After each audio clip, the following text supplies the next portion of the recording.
Toutefois, la rumeur causée par cette circonstance me porta à faire rechercher ce qui pouvait y avoir donné lieu, et voici ce que j'ai pu recueillir.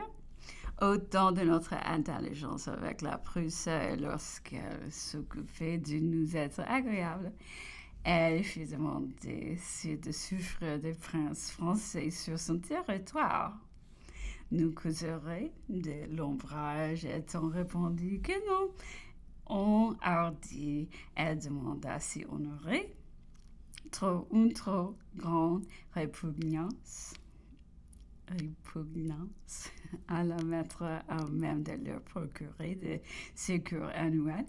On lui répondit encore que non, pour vous, quelle garantie qui demeureront tranquilles, s'abstiendront de toute intrigue. Cette affaire se traitant entre eux et la négociation fois en train de c'est ce que les ailes de quelques agents, eux-mêmes les doctrines du cabinet de Berlin, qui n'étaient pas les nôtres, pouvant avoir proposé. Voilà sans doute le motif et le prétexte qu'ils donneront lu cette belle lettre de Louis XVIII qui fut fort admirée, à laquelle adhèrent avec éclat tous les membres de sa famille. Ces princes saisiront avidement cette occasion pour réveiller en leur faveur l'intérêt et l'attention de l'Europe distraite par les grands événements du temps.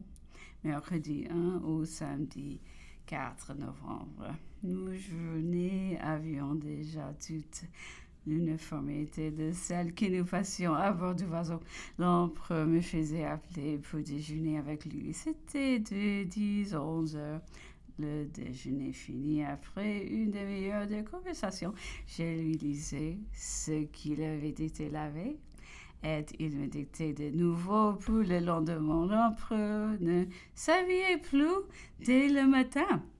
Il ne sortait plus avant le déjeuner. Celle-là lui avait rendu la journée trop décousue et trop longue. Il ne s'habillait plus à présent que sur les 4 heures. Il sortait alors pour qu'on puisse faire son lit et nettoyer sa chambre. Nous allions promener dans le jardin. Il affectionnait cette solitude.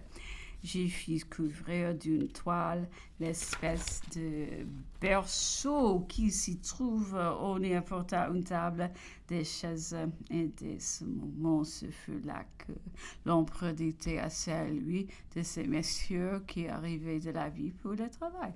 En face de la maison du propriétaire, au-dessus de nous, se trouvait une allée bordée de quelques arbres. C'était là que les 2 soldats anglais avaient pris poste pour nous surveiller.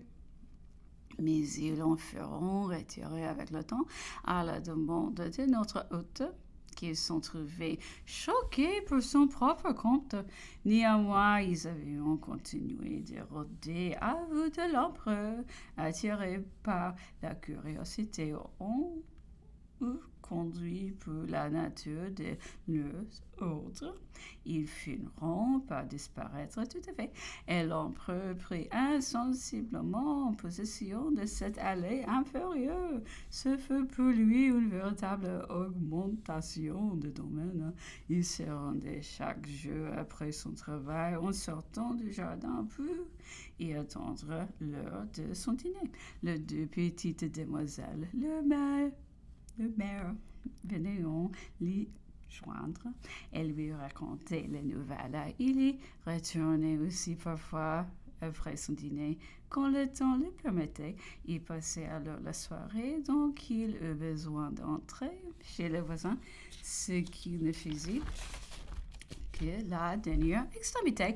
Et quand il savait surtout qu'il n'y avait pas d'étrangers, ce qui je l'ai préalablement vérifié au travers des croisées. Dans une de ces promenades, l'empereur s'étendit beaucoup sur le Sénat, les cours législatifs et le Conseil d'État surtout. Il y avait, disait-il, tiré vraiment un grand parti de celui-ci dans toutes les cours de son administration. Je vais tracer ici quelques détails sur ce Conseil d'État, autant plus volontaire quand on avait fort peu l'idée dans les salons.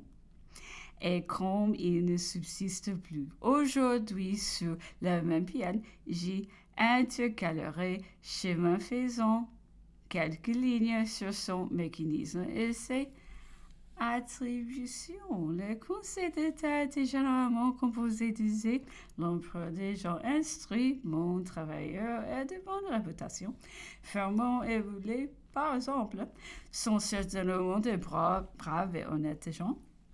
Malgré les immenses affaires litigieuses qu'ils ont gérées et les grands émoluments dont ils jouissaient, on ne me surprendrait pas du tout si l'on m'apprenait qu'aujourd'hui ils sont tout au plus au-dessus de l'aisance. L'empereur employait individuellement les conseillers d'État à tout, disait-il, et avec avantage en masse. C'était son véritable conseil. Sa pensée en délibération, comme les ministres étaient en sa pensée en exécution. Au Conseil d'État se prépareront les lois que l'on représentait au corps législatif, ce qui les rendait tout à fait un des éléments de la puissance législative. Là se rédigieront les décrets de l'empereur, ces règlements d'administration publique là examineront, se discuteront et se corrigeront les projets de ses ministres. Les conseils d'État recevaient l'appel et prononçaient en dernière résort sur tous les jugements administratifs, accidentellement sur tous les autres tribunaux, même sur la Cour de cassation. Là, examinons les plaintes contre les ministres, les appels même de l'empereur à l'empereur mieux informé. Ainsi, le Conseil d'État, constamment présidé par l'empereur, est souvent en opposition directe avec les ministres ou en réformation de leurs actes et de leurs écarts se trouvait donc naturellement le refuge des intérêts ou des personnes lésées ou quelque autorité que ce fût, et quiconque y a assisté, c'est avec quelle chaleur la cause des citoyens s'y trouvait défendue. Aux commissions de ce que se recevaient toutes les pétitions de l'Empire et mettait sous les yeux du souverain celles que méritions son attention. Il est étonnant combien, à l'exception des gens de loi et des employés de l'administration, le reste parmi nous, et surtout ce qu'on appelle la société, était dans l'ignorance de notre propre législation politique. On avait pris toute idée juste du Conseil d'État, du corps législatif, du Sénat. C'était une adage reçue, par exemple, que le corps législatif réunion de muets adoptait passivement sans opposition toutes les lois qu'on lui présentait. On attribuait à la complaisance et la civilité ce qui ne tenait qu'à la nature et la bonté de l'institution.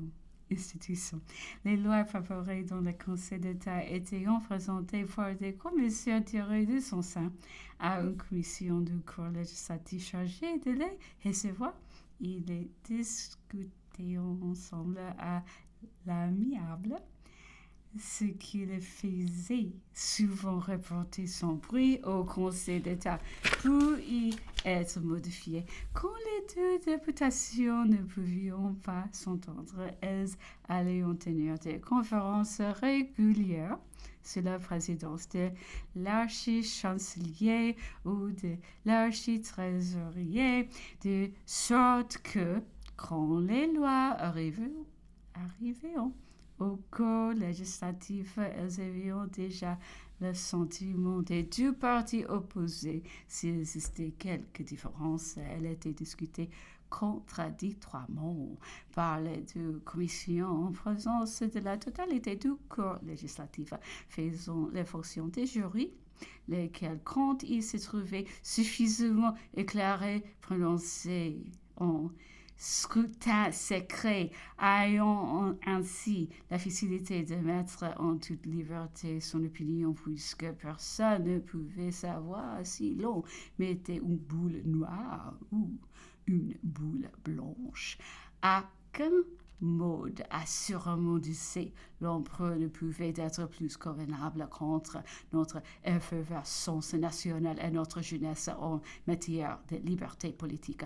L'empereur me demandait si la discussion était bien libre au Conseil d'État, si sa présence non gênée par les délibérations. Je lui citais une séance forte lors où il était demeuré constamment seul de son avis et avait en conséquence succombé. Je fus assez heureux peu lui en rappelait tant bien que mal le sujet. Il y fut aussitôt.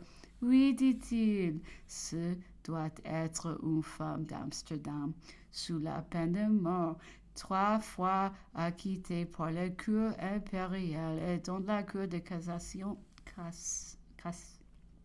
Cassation. Qu'est-ce que c'est? Réclamait encore la mise en jugement. L'empereur voulait que cet heureux concours de la loi épuisait sa sévérité à l'égard de l'accusé, que cette heureuse fatalité des circonstances tourna à son profit.